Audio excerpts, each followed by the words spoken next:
नमस्कार and welcome to all of you. साथियों, मुझे उम्मीद है आप सही होंगे, स्वस्थ होंगे और पढ़ते होंगे। पढ़ाई को थोड़ी सी और आगे लेकर के चलते हैं।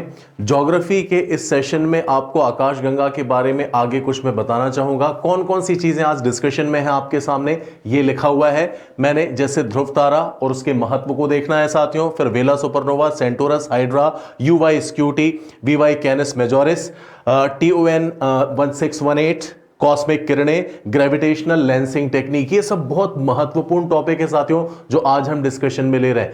बहुत अच्छी बात है, ये सारी चीजें इस सेशन के बाद आपको बस बड़ी आसानी से बनने लगेंगी। किसी न किसी एग्जाम में कभी ना कभी ये चीजें पूछी गई हैं।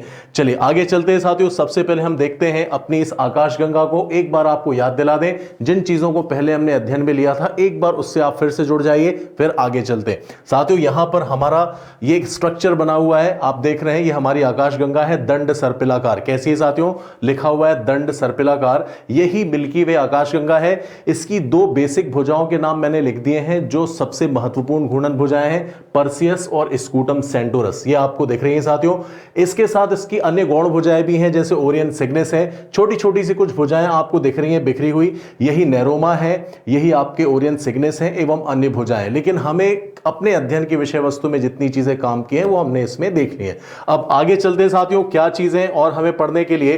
तो सबसे पहले आज हमें ध्रुव तारे के बारे में डिस्कशन करना है। देखिए, ध्रुव तारा हमारे लिए माइथोलॉजिकली भी बहुत इंपॉर्टेंस रखता है। हम धार्मिक ग्रंथों में भी इसके बारे में पढ़ते हैं।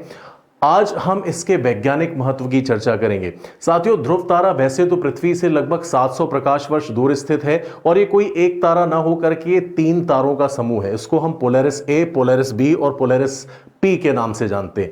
हमें जो पृथ्वी से दिखाई देता है साथियों वो क्या है? पोलैरिस ए है। अगर कोई व्यक्ति मान लीजिए कि पृथ्वी के उत्तरी ध्रुव पर खड़ा हुआ है तो उसके सिर के ऊपर चमकने वाला तारा क्या कहलाएगा? ध्रुव तारा कहलाएगा साथियों। इसका मतलब हुआ कि ध्रुव तारा पृथ्वी के ठीक उत्तरी ध्रुव के शिरोबिंदु पर स्थित है। इसी वजह से ध्रुव तारे से आने वाली जो किरणें होती हैं, आपतित किरणें, उसके आधार पर पृथ्वी के अक्षांशों का निर्धारण किया जाता है। साथियों, यह प्रश्न कई एग्जाम्स में पूछा जा चुका है, आगे भी पूछा जा सकता है।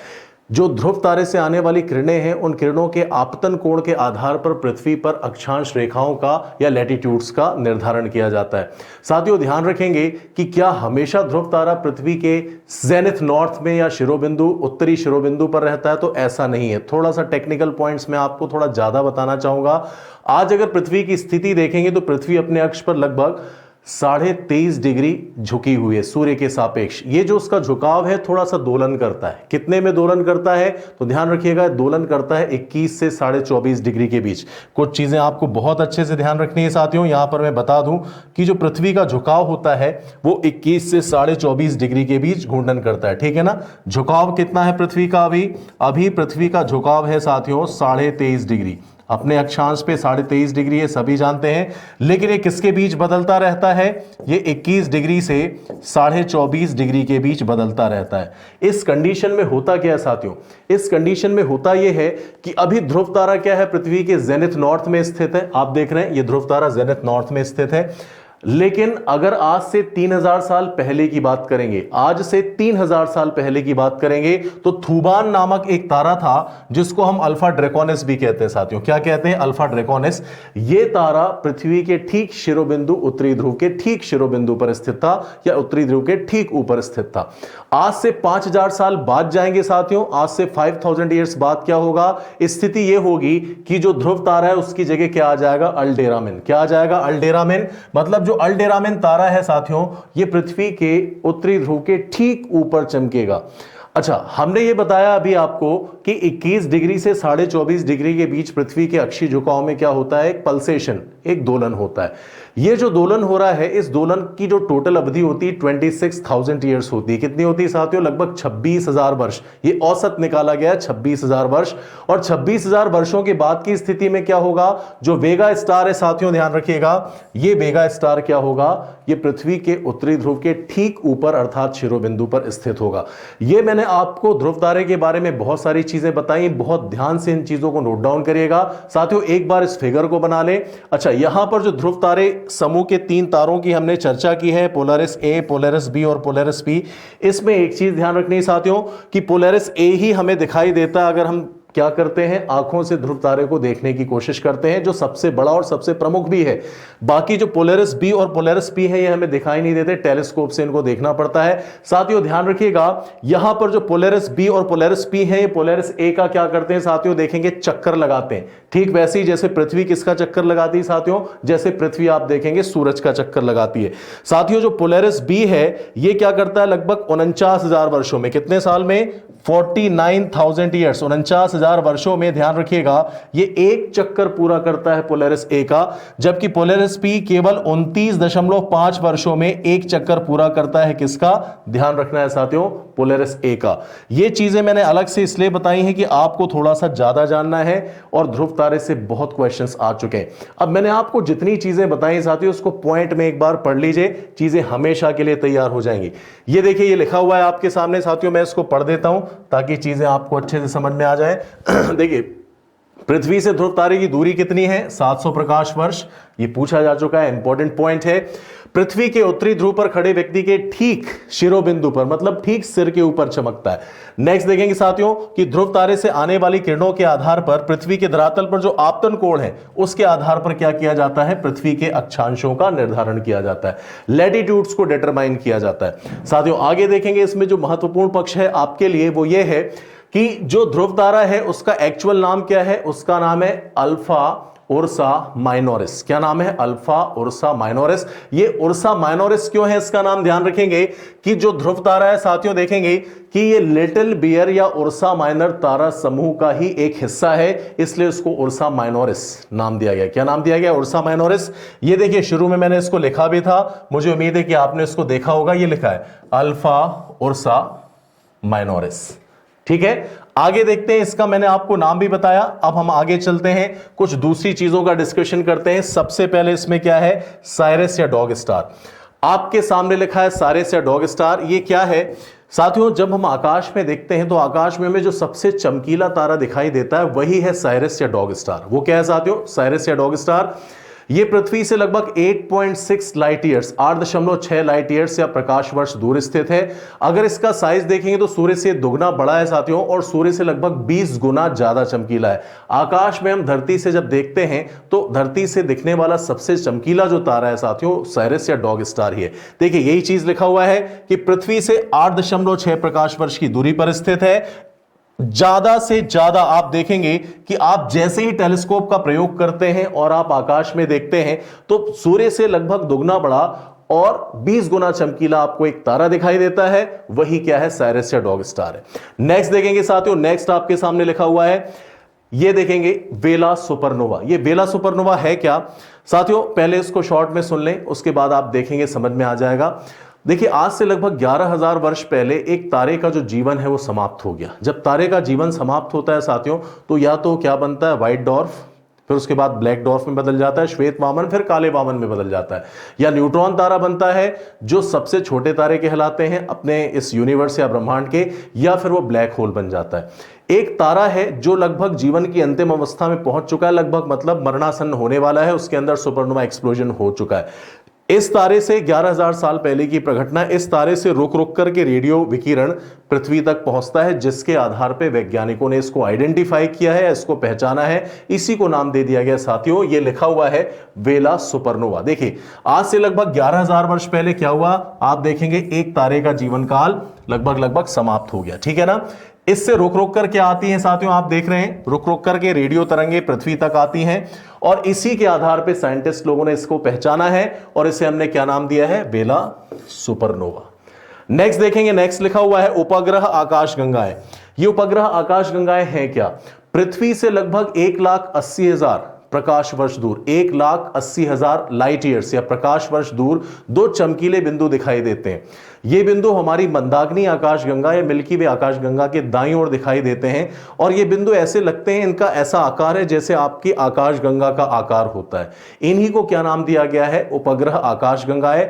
इन्हें स्मॉल एंड लार्ज मैगलेनिक क्लाउड्स भी कहा जाता है। साथियों क्या कहा जाता है, स्मॉल एंड लार्ज मैगलेनिक क्लाउड्स। ध्यान रखिएगा, स्मॉल एंड लार्ज मैगलेनिक क्लाउड्स। ये देखिए लिखा हुआ है आपके सामने कि पृथ्वी से लगभग 1,80,000 प्रकाश वर्ष दूर स्थित है। मिल्की वे आकाशगंगा, जो हमारी आकाशगंगा है, इसके दाईं ओर स्थित दो चमकीले बिंदु हैं। क्या है? दो चमकीले बिंदु हैं, जिनको हम क्या कहते हैं? उपग्रह आकाशगंगाएं कहते हैं।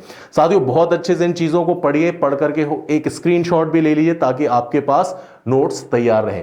चलिए आगे चलते हैं। नेक्स्ट देखेंगे आपके अध्ययन का जो सबसे महत्वपूर्ण पक्ष है, ये सामने देख रहे हैं आप कि ये एंड्रोमेडा क्या है। मेसियर 31, जिसका नाम है एंड्रोमेडा या मेसियर 31, हमारी आकाशगंगा है। जो हमारी आकाशगंगा है साथियों, देखेंगे उस आकाशगंगा के सबसे निकट स्थित जो दूसरी आकाशगंगा है, उसको हम क्या कहते हैं साथियों? उसको हम कहते हैं मेसियर 31 या एंड्रोमेडा। क्या कहते हैं? मेसियर 31 या एंड्रोमेडा। ध्यान रखिएगा, एंड्रोमेडा 54 आकाशगंगाओं के समूह की एक आकाशगंगा है और इस समूह की सबसे बड़ी आकाशगंगा है। अगर हम मंदाकिनी या मिल्की वे से इसकी तुलना करेंगे तो आप देखेंगे कि मिल्की वे से लगभग ये दुगनी बड़ी है। अगर इसका व्यास देखेंगे एंड्रोमेडा का, लगभग 1,10,000 प्रकाश वर्ष है, जबकि हमारी मिल्की वे का व्यास लगभग 54 से 55,000 प्रकाश वर्ष, लगभग डबल हो गया, लगभग डबल हो गया। तो आप देखेंगे हमारी मिल्की वे से बड़ी है और ये एक्चुअल सर्पिलाकार गैलेक्सी है। कैसी है? सर्पिलाकार, स्पाइरल शेप गैलेक्सी। जबकि हमारी मिल्की वे क्या है? एक दंड सर्पिलाकार। कैसी? दंड सर्पिलाकार संरचना की गैलेक्सी या आकाशगंगा है। आपको ध्यान रखना है कि जो मेसियर 31 है साथियों, पहले कुछ चीजें पढ़ दो, पीछे लिखा हुआ है, जैसे जो मैं समझा रहा हूं आपको समझ में आ जाए कि वही चीज पीछे लिखी हुई है। आप देखेंगे साथियों, जो मिल्की वे आकाशगंगा है, इस आकाशगंगा के सर्वाधिक निकट स्थित दूसरी आकाशगंगा है। यह प्रश्न कई बार एग्जाम्स में पूछा जा चुका है साथियों।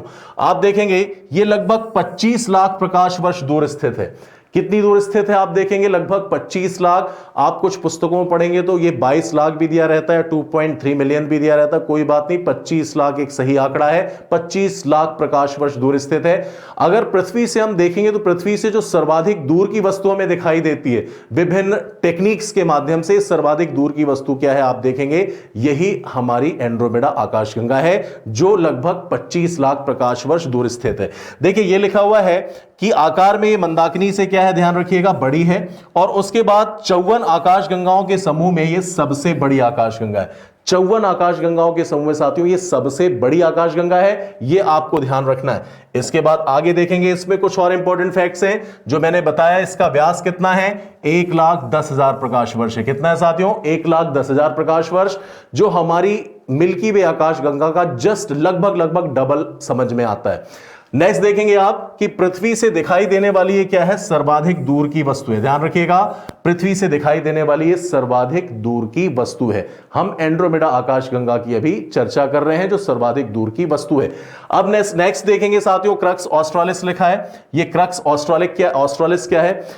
देखिए, या तो एकल तारे आप आकाश में दिखाई देते हैं आपको, या फिर तारों का समूह आकाश में दिखाई देता है। जब हम तारों के समूह की बात करेंगे तो जो सबसे छोटा तारा समूह है जो हमें दिखाई देता है ब्रह्मांड में, जो अब तक ज्ञात सबसे छोटा तारा समूह है, उसको नाम दिया गया है साथियों क्रक्स ऑस्ट्रालिस। क्या नाम दिया गया है?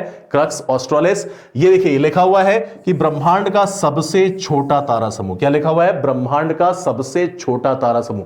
छोटे छोटे से फैक्ट्स हैं, छोटी छोटी लाइंस में मैंने आपको इसमें क्या किया है? कवर करके दिया है। बस इनको क्या करिए, उसको आप मस्तिष्क में आत्मसात कर लीजिए, ताकि जब भी एग्जाम में आए तो आप आंसर्स तक सही तरीके से पहुंच सके। नेक्स्ट देखेंगे, सेंटोरस और हाइड्रा दिया गया है। सेंटोरस और हाइड्रा, जैसे हमने सबसे छोटे तारा समूह की चर्चा की है, वैसी ब्रह्मांड के अब तक ज्ञात जो सबसे बड़े तारा समूह हैं, जिसमें तारों की संख्या बहुत ज्यादा है, उन्हीं को क्या नाम दिया गया है? सेंटोरस और हाइड्रा। देखिए ये लिखा हुआ है ब्रह्मांड के सबसे बड़े तारा समूह। क्या लिखा हुआ है साथियों? ब्रह्मांड के सबसे बड़े तारा समूह। अगर हम बात करते हैं सेंटोरस की, तो यह माना जाता है कि सेंटोरस में लगभग 94 तारे। कितने तारे हैं? 94 तारे हैं। जबकि वहीं हाइड्रा में आप देखेंगे कितने तारे हैं, तो लगभग 68 तारे हैं। कितने तारे हैं साथियों? 68 तारे हैं। ऐसा कहा जाता है इसकी संरचना में जितने तारों की पोजीशन है उसको कैलकुलेट करके। तो ध्यान रखिएगा, ये दोनों क्या है? ब्रह्मांड के सबसे बड़े तारा समूह हैं, सेंटोरस और हाइड्रा। नेक्स्ट देखेंगे साथियों, नेक्स्ट है आपके सामने कुछ और भी फैक्ट्स है हमारी आकाशगंगा से रिलेटेड। उन फैक्ट्स के साथ आकाशगंगा के बाहर की चीजों का भी डिस्कशन करेंगे जो इंपॉर्टेंट है। लेकिन सबसे पहले देखेंगे न्यूट्रॉन तारा क्या है। लिखा हुआ है न्यूट्रॉन तारा। देखिए अभी थोड़ी देर पहले मैंने आपको बताया कि neutron Tara is the smallest star in the Cosmos. हमारा जो यूनिवर्स है, उस यूनिवर्स में जो सबसे छोटे तारे हैं साथियों, उन सबसे छोटे तारों को हम क्या कहते हैं? न्यूट्रॉन तारा कहते हैं। ध्यान रखिएगा, ऐसे तारे जिनका द्रव्यमान सूर्य के द्रव्यमान के लगभग बराबर या थोड़ा सा ज्यादा होता है, इसको हम चंद्रशेखर लिमिट 1.4 ms से क्या करते हैं, कैलकुलेट करते हैं। हम तारों के जीवन काल में उसको आगे देखेंगे। ध्यान रखिएगा 1.4 ms या उससे थोड़ा सा ज्यादा होता है, वो तारे लास्ट में सुपरनोवा विस्फोट के बाद क्या बन जाते हैं, न्यूट्रॉन तारे। जब ये न्यूट्रॉन तारे बनते हैं साथियों, तो इनका बहुत अधिक गुरुत्वाकर्षण बल बढ़ जाता है, क्योंकि ये क्या होते हैं, बिल्कुल सिकुड़ करके छोटे हो जाते हैं। इतने छोटे हो जाते हैं साथियों कि आप देखेंगे इनका जो डायमीटर या व्यास है वो केवल 10 से 30 किलोमीटर बचता है। कितना बचता है साथियों, 10 to 30 किलोमीटर बचता है। इसीलिए इसको क्या कहा जाता है, इसको सबसे छोटे तारे कहा जाता है हमारे यूनिवर्स के। ध्यान रखेंगे, इनकी खासियत यह है साथियों कि ये एक सेकंड में 10 से 30 किलोमीटर व्यास वाले जो ये आपके छोटे न्यूट्रॉन स्टार है, एक सेकंड में ही अपने अक्ष पे 30 बार घूर्णन कर लेते हैं। कितनी बार, 30 बार। ये देखिए एक सेकंड में 30 बार अक्षीय घूर्णन लिखा है। 30 बार घूर्णन करने की वजह से इसमें एक्सट्रीम फोर्स ऑफ ग्रेविटेशन आ जाता है। एक्सट्रीम फोर्स ऑफ ग्रेविटेशन आ जाता है और आप देखेंगे इसका घनत्व कितना होता है, तो इसका घनत्व हम यहां पर लिख देते हैं साथियों। इसका घनत्व है लगभग 10⁻12 to 10⁻15 ग्राम पर क्यूबिक सेंटीमीटर। ठीक है ना, ये इसका घनत्व है, बहुत अधिक घनत्व है। इसके बाद अगर किसी का ज्यादा घनत्व बचता है तो साथियों वो यूनिवर्स का एक ही आपका जिसको बोल सकते पदार्थ है, वो है ब्लैक होल। ब्लैक होल की चर्चा बाद में करेंगे, पहले हम इसकी थोड़ी चर्चा कर चुके हैं। अच्छा, एक चीज ध्यान रखना है कि जो न्यूट्रॉन तारा है इसके बारे में सबसे पहले जानकारी किसने दी थी, न्यूट्रॉन तारे के बारे में सबसे पहले जानकारी या खोज जॉकलिन बेल ने की थी। किसने की थी साथियों, जॉकलिन बेल। ये लिखा हुआ है, जॉकलिन बेल ने बताया था कि ये सबसे छोटे तारे हैं और एक सेकंड में 30 टाइम्स क्या करते हैं, अपने अक्ष पे घूर्णन कर लेते हैं। और ये तारे कैसे बनते हैं, तो ध्यान रखिएगा, ऐसे तारे जिनका द्रव्यमान सूर्य के द्रव्यमान के बराबर है, उससे थोड़ा सा अधिक होता है, वो न्यूट्रॉन स्टार में कन्वर्ट होते हैं at the end of the life, अपने जीवन के अंतिम समय में। आगे देखेंगे साथियों, इसमें एक महत्वपूर्ण पक्ष है कि ये जो आपके न्यूट्रॉन तारे हैं, ये न्यूट्रॉन तारे साथियों स्पंदनशील होते हैं। स्पंदनशील मतलब रोक रख कर ये क्या करते हैं, विकिरणस को छोड़ते हैं, रेडिएशंस को छोड़ते हैं, जो धरती तक आता है, जिसके माध्यम से इसको हम पहचानते हैं। इस वजह से इन्हें पल्सर्स भी कहा जाता है। क्या कहा जाता है, पल्सर्स। ये देखिए लिखा हुआ है कि स्पंदनशील रेडियो तरंगे क्या करते हैं साथियों, छोड़ते हैं, इसी वजह से इसको क्या कहा जाता है, पल्सर। ये लिखा हुआ है साथियों, क्या कहा जाता है, पल्सर। ठीक है, ये चीज ध्यान रखना है। ये छोटे छोटे से फैक्ट्स हैं जो एग्जाम्स में पहले भी आ चुके हैं, आगे भी रिपीटेडली पूछे जा सकते हैं। चलिए आगे चलेंगे, कुछ चीजें और हैं आपके काम की चीजें, बता दें मैं। देखिए देखेंगे इसके बाद UY स्क्यूटी। ये UY स्क्यूटी क्या है, देखिए अभी तक ब्रह्मांड में जितने तारों के बारे में जानकारी मिली है, बहुत सारे तारों के बारे में जानकारी मिल चुकी है, उन तारों में जो सबसे बड़ा तारा अभी तक पता चला, अब तक ज्ञात तारा है, वो क्या है, UY स्क्यूटी है। अगर आप इसको देखेंगे तो सूरज से कितना बड़ा है, लगभग कि सूरज से 1708 गुना बड़ा है। कितना बड़ा है साथियों, 1708 गुना। किससे, सूरज से। ये इसका द्रव्यमान सूर्य के द्रव्यमान से 10 गुना ज्यादा है। आप कहेंगे इतना बड़ा द्रव्यमान केवल 10 गुना ज्यादा, कारण यह है कि अपने आप में हाइपर जाइंट रक्तदानव तारा है। रक्तदानव तारा क्या है, जब भी कोई तारा अपने जीवन के अंतिम समय में पहुंचता है तो उस समय क्या होता है, ध्यान रखिएगा, उसका आकार बहुत अधिक बढ़ जाता है। क्यों बढ़ जाता है, क्यों हाइड्रोजन खत्म हो जाती है, कहां पर, केंद्र में, और आउटर सर्किल में बची रहती है, क्यों इसका आकार बढ़ता है, ये सब हम तारे के जीवन काल में देखेंगे। आज मैं आपको ये बता रहा हूं कि ये सबसे बड़ा हाइपर जाइंट क्या है, ध्यान रखिएगा, एक रेड हाइपर जाइंट या लाल रक्तदानव तारा है, 1708 गुना बड़ा है। किससे, ध्यान रखिएगा, हमारे सूरज से, और पृथ्वी से 5100 प्रकाश वर्ष दूर स्थित है। देखिए यही चीज लिखा है कि अब तक ज्ञात सबसे बड़ा तारा है। ठीक है, सूर्य से 1708 गुना क्या है, बड़ा है। पृथ्वी से कितनी दूर स्थित है, 5100 प्रकाश वर्ष दूर स्थित है साथियों। आप देखेंगे कि सूर्य से 10 गुना अधिक इसका द्रव्यमान है। सूर्य का जितना द्रव्यमान है उससे लगभग 10 गुना ज्यादा द्रव्यमान किसका है, UY स्क्यूटी का। आगे देखेंगे साथियों, एक और बड़े तारे की चर्चा करते हैं जिसके बारे में पहले क्वेश्चन आ चुका है, वो है आपके सामने लिखा हुआ है VY कैनिस मेजोरिस। अब ये VY कैनिस मेजोरिस क्या है, ये भी एक हाइपर जाइंट, एक बहुत बड़ा रक्तदानव तारा है, लाल दानव तारा है, जिसका आकार सूर्य से 1000 गुना ज्यादा है। कितना, 1000 गुना ज्यादा है, और पृथ्वी से लगभग आप देखेंगे 4900 प्रकाश वर्ष की दूरी पर स्थित है। कितनी दूरी, 4900 प्रकाश वर्ष। ये लिखा हुआ है। ब्रह्मांड का क्या है, ध्यान रखिएगा, सबसे बड़ा तारों में से एक, ये लगभग सूर्य से 1000 गुना क्या है, बड़ा है।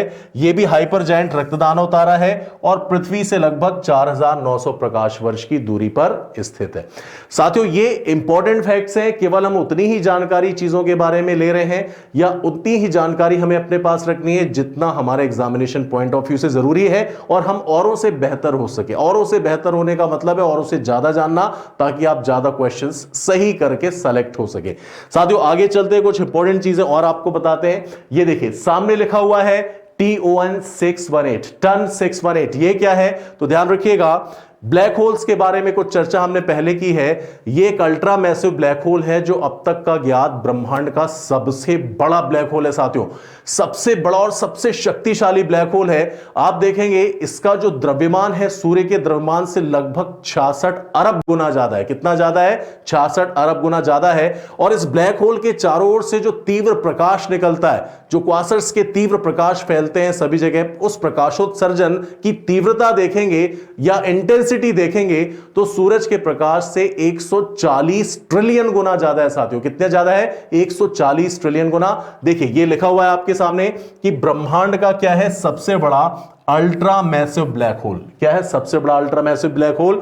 ध्यान रखिएगा, पृथ्वी से कितना दूर है? 10.4 अरब प्रकाश वर्ष दूर स्थित है। कितना दूर स्थित है? 10.4 अरब प्रकाश वर्ष दूर स्थित है। ध्यान रखिएगा, इसका द्रव्यमान सूर्य के द्रव्यमान से 66 अरब गुना ज्यादा है। कितना ज्यादा है? 66 अरब गुना ज्यादा है। आप देखेंगे कि इसके चारों ओर से जो उत्पन्न होने वाली चमक है, जिसको बोल सकते हैं प्रकाश है, वो सूर्य से 140 ट्रिलियन गुना अधिक है। साथियों, हमारा जो मिल्की वे सिस्टम है, उस सिस्टम के भी केंद्र में मैंने आपको बताया था कि एक सुपर मैसिव ब्लैक होल है, और उस ब्लैक होल के चारों ओर बल्ज और क्वासर्स है।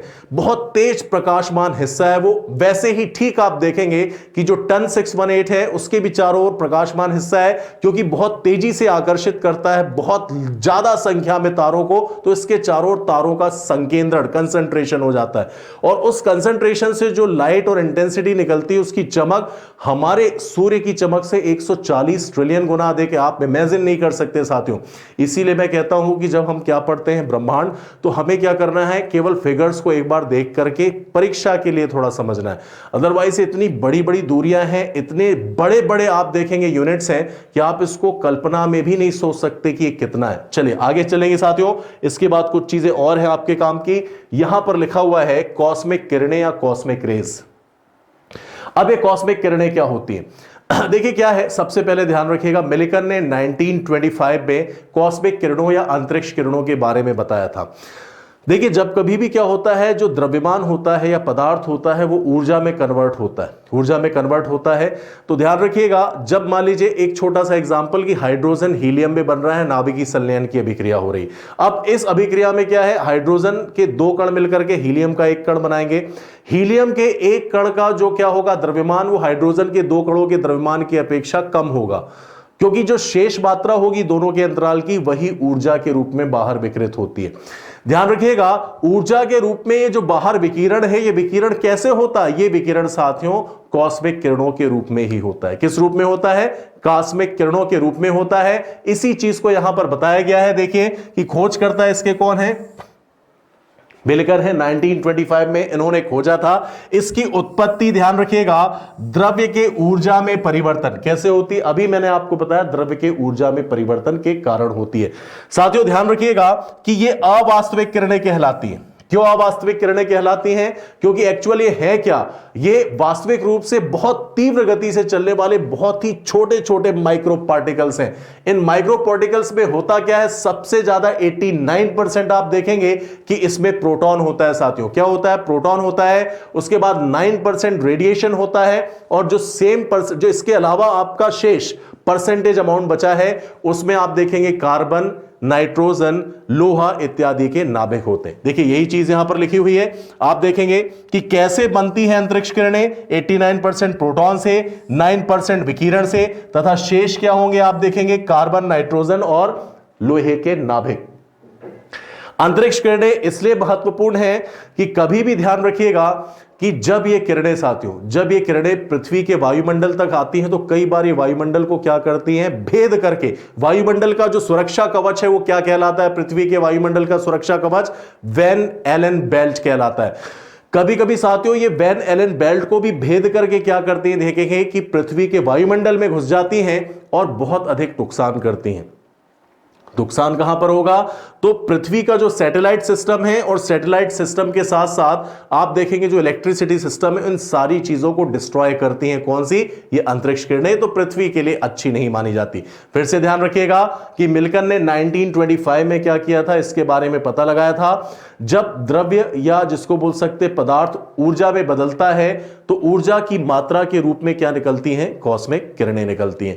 यही चीजें यहां पर लिखी हुई हैं, ये अवास्तविक किरणें हैं। कैसे बनती हैं, 89% प्रोटॉन, 9% विकिरण और शेष कार्बन, नाइट्रोजन और लोहे के नाभिकों से बनती है। साथियों आगे चलते हैं, कुछ चीजें और हमें समझना है। आगे हमें जो समझना है वो है क्या, आगे हमें साथियों समझना है अंतरिक्ष किरणों के बाद जो अंतरिक्ष किरणें, उसके पश्चात आप देखेंगे नेक्स्ट हमें समझना है ग्रेविटेशनल लेंसिंग टेक्निक को। थोड़ा सा यहां पर ध्यान दीजिए, देखिए बहुत ही इंपॉर्टेंट चीज आपको समझ में आ जाएगी, बहुत ही आसानी से समझ में आ जाएगी। अब हम चर्चा करने जा रहे हैं ग्रेविटेशनल लेंसिंग टेक्निक की। यहां पर मैं लिख देता हूं ग्रेविटेशनल लेंसिंग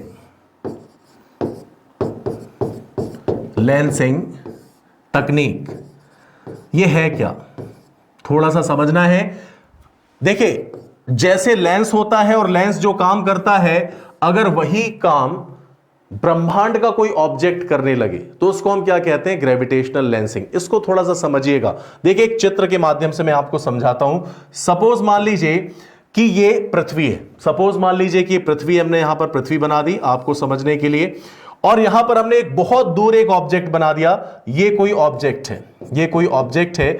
इस ऑब्जेक्ट से जो प्रकाश है वो पृथ्वी तक चला आ रहा है, लेकिन साथियों थोड़ा सा ध्यान रखिएगा, बीच में क्या है, सपोज मान लीजिए एक बहुत बड़ी आकाशगंगा है या आकाशगंगाओं का समूह है। यहां पर हम क्या करते हैं, एक बहुत बड़ी आकाशगंगा बना देते हैं या आकाशगंगाओं का समूह बना देते हैं। मान लीजिए आकाशगंगा है, ठीक है ना। अब होता क्या है कि यहां पर आप देख रहे हैं एक ऑब्जेक्ट है, जिस ऑब्जेक्ट का जो प्रकाश है वो कहां तक पहुंचना है, पृथ्वी तक पहुंचना है। ये आपकी क्या हो गई साथियों, ये आपकी पृथ्वी हो गई। अब ये जो बीच में बड़ी आकाशगंगा है, इसका बहुत अधिक गुरुत्वाकर्षण बल होगा। उस गुरुत्वाकर्षण बल की वजह से ये जो दूर स्थित वस्तु है या क्वासर है या तारा है, इससे आने वाला जो प्रकाश होगा वो प्रकाश इस आकाशगंगा के पास आकर के मुड़ जाएगा। क्या होगा, मुड़ जाएगा और मुड़ करके पृथ्वी तक पहुंचेगा। ये जो आप देखेंगे प्रकाश के मुड़ने की प्रघटना है, यही प्रघटना क्या कहलाती साथियों, ग्रेविटेशनल लेंसिंग कहलाती। क्या कहलाती है, ग्रेविटेशनल लेंसिंग। इस चीज को मैं क्या करता हूं, यहां पर आपको बना करके बता देता हूं, बहुत आसानी से आपको समझ में आ जाएगा साथियों। आप भी इसको मेरे साथ क्या करिए, ड्रॉ कर लीजिए। देखिएगा ग्रेविटेशनल लेंसिंग होती क्या है। यहां पर एक ऑब्जेक्ट मैंने बना दिया, उसके बाद इस ऑब्जेक्ट से जो आने वाला प्रकाश है, उस प्रकाश को हम यहां देखते हैं कि ये यहां तक कैसे आएगा, इस प्रकार से आएगा, ठीक है, इस प्रकार से आएगा। अब आगे देखेंगे इसमें इस प्रकार से क्या आ रहा है, प्रकाश आ रहा है। अब प्रकाश क्या होगा, जब यहां तक पहुंचेगा तो क्या स्थिति बनेगी। यहां तक पहुंचने के बाद की स्थिति को हम दिखाने के लिए क्या करते हैं, पहले आपको इस तारे की जो छद्म पोजीशन है, स्यूडो आप देखेंगे पोजीशन है, वो दिखा देते हैं कि ये तारे का जो प्रकाश है कैसा समझ में आता है। तारा पीछे स्थित है, आकाशगंगा की वजह से दिखाई नहीं दे रहा है। हम ग्रेविटेशनल लेंसिंग टेक्निक की चर्चा कर रहे हैं, ठीक है ना। अब आप देखेंगे तारे का जो प्रकाश आ रहा है, वो प्रकाश किस प्रकार से क्या करेगा, यहां पर अपनी छवि को मेंटेन करेगा। आप देख रहे हैं यहां से और यहां से, ठीक है ना, ये प्रकाश चला आ रहा है। आप देख रहे हैं यहां पर लेंस का जो आपका सिस्टम है कैसे जनरेट होता है। अब प्रकाश आगे कैसे आना चाहिए, आगे आप देखेंगे कि प्रकाश की स्थिति यह होनी चाहिए प्रकाश की स्थिति। अब ये जो प्रकाश की स्थिति हो रही साथियों, ध्यान रखिएगा, ये प्रकाश की स्थिति यहां से हम आगे करते हैं, एक बार उसको पृथ्वी तक पहुंचा दें। ये पृथ्वी तक पहुंचा दिया हमने। अब यहां पर बीच में जो एक बहुत बड़ी सी आकाशगंगा है, इसको हम क्या कहेंगे, इसको हम कहेंगे आकाशगंगा, जो किस रूप में स्थित है, आकाश गंगा। ये बीच में किस रूप में, अवरोधक के रूप में स्थित है, ठीक है ना। यहां पर अवरोधक लिख दे रहे हैं, अवरोधक।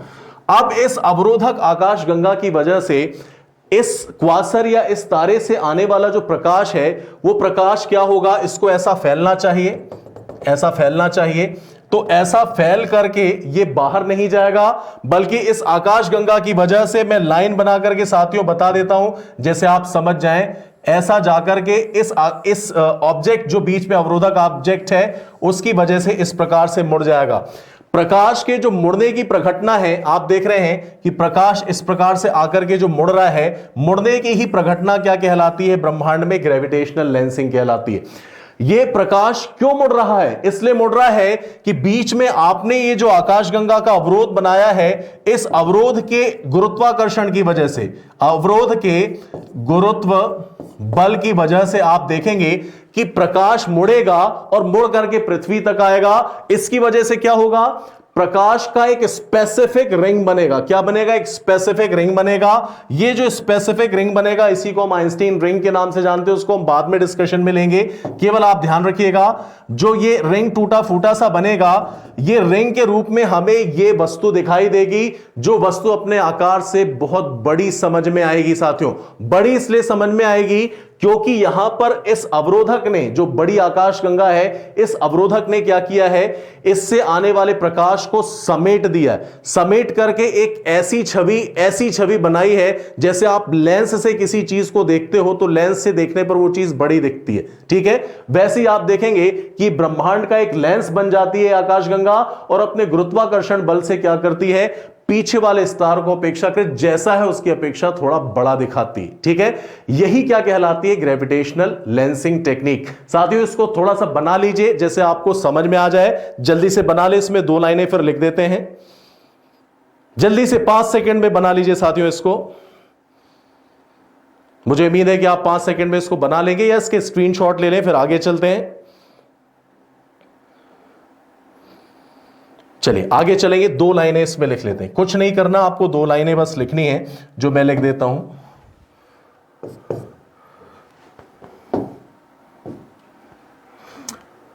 ग्रेविटेशनल लेंसिंग, ग्रेविटेशनल लेंसिंग ब्रह्मांड की एक प्राकृतिक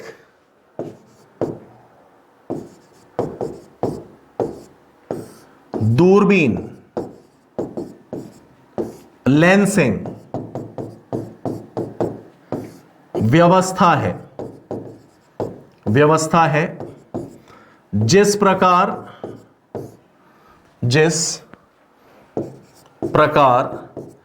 एक लेंस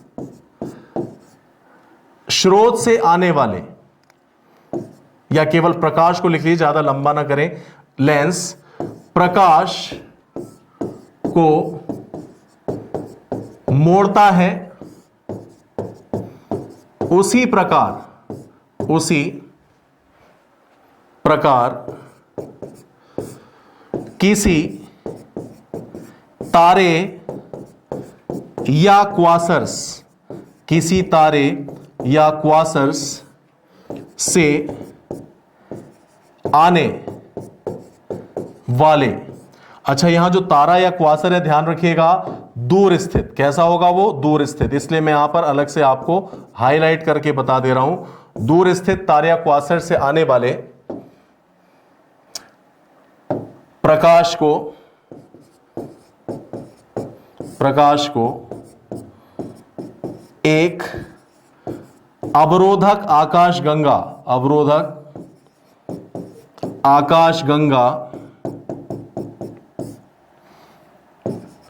मोड़ देती है।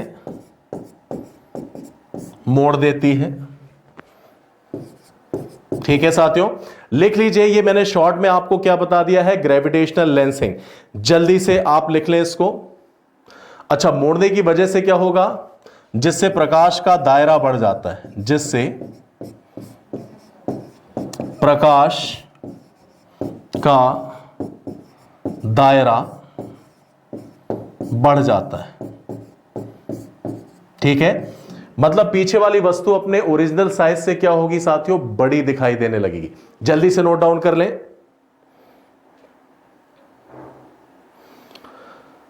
देखिए जो जेम्स वेब स्पेस टेलीस्कोप है, एक नाम मैंने अभी लिया है, इसको यहां पर लिख देता हूं थोड़ा सा समझाने के लिए।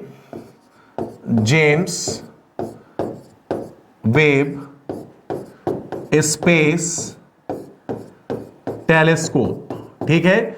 ये एक टेलीस्कोप है साथियों, जिसका प्रयोग किसमें किया जा रहा है वर्तमान समय में? इसका प्रयोग किया जा रहा है साथियों नए तारों के निर्माण को देखने के लिए, नई आकाशगंगाओं के निर्माण को देखने के लिए। साथियों ध्यान रखिएगा, इसमें भी ग्रेविटेशनल लेंसिंग टेक्निक का ही यूज किया जा रहा है। किसका यूज किया जा रहा है? ग्रेविटेशनल लेंसिंग टेक्निक का। साथियों मुझे उम्मीद है कि आपको ग्रेविटेशनल लेंसिंग समझ में आई होगी। आज हमने बहुत सारे पक्ष डिस्कस किए, हमारा आकाशगंगा वाला टॉपिक कंप्लीट हो गया। आइंस्टीन रिंग के साथ हम नया टॉपिक फिर नेक्स्ट क्लास में शुरू करेंगे। बहुत अच्छे से चीजों को समझते रहिए। बहुत सारी चीज मेरे पास है जो मैं आपको बताना चाहता हूं, ताकि आप अपने जीवन में सफल हो सकें, आपको गवर्नमेंट जॉब मिल सके।